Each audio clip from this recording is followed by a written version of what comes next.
There's also the prologue begins with older Danny recalling some memories. There's a character, I don't believe that she makes an appearance, Joy Jones, Yeah. as he's scrolling through a bunch of the women that have been infested in his life at some point. I think that's a very interesting scene too. You also have seem to have a motif throughout your play where you'll have a scene like that, and then it will naturally tie up in the end. So you'll have a similar scene, and you'll change its direction. You'll flip it 180 degrees. Mm. Yeah, and that you can't just. I mean, realistically, okay, I'm going to write a play here, and it's going to be about a bunch of self-centered high school kids.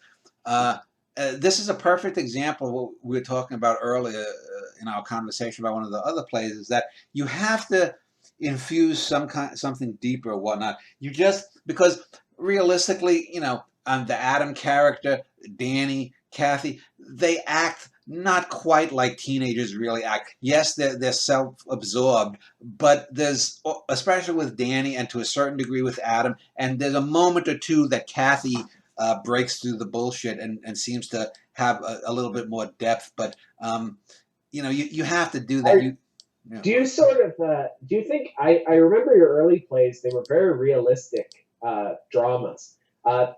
These ones seem to be playing with realism a lot more, Yeah. in the sense that you do get someone that's not quite a teenager, or this doesn't seem quite like Danny would be at 22. Yeah. But at the same time, you accept it because of the meta narrative of it all. Well, I mentioned before we started this, probably the next play I'm going to do is this play on Jones Beach, and it's going to hark back to my second play, and it's going to have, probably 75 or 80% of the characters of my adopted family, and it's going to be set in the year 1969 when I was 4. So there'll be an older Danny that's probably narrating it, but the Danny that we see that's going to be interacting with the characters will be the younger Danny, and he'll and whatnot. So that's going to be a more, in a sense, traditional play. But what I'm going to do there to separate it is there's going to be a density of emotion. It'll probably be a long play, 40 to 50,000 words or something. But I don't know exactly what I'm going to do. But because you don't want to just keep doing the same thing over and over again. How many, I've written probably about 35, 36 females that I was enamored of. Some of them that I slept with, some of them that I just went out with, others that rejected me wholesale.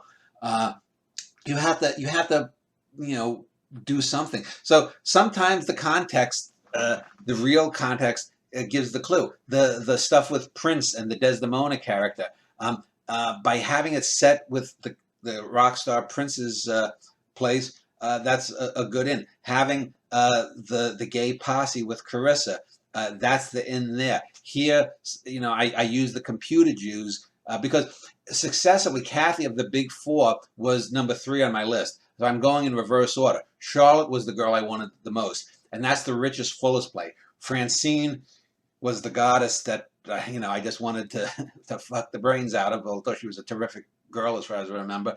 Kathy was the sexy queen bee that I really knew I didn't have a chance with because she was too popular. And then the final play is going to be on this Polish girl that I knew.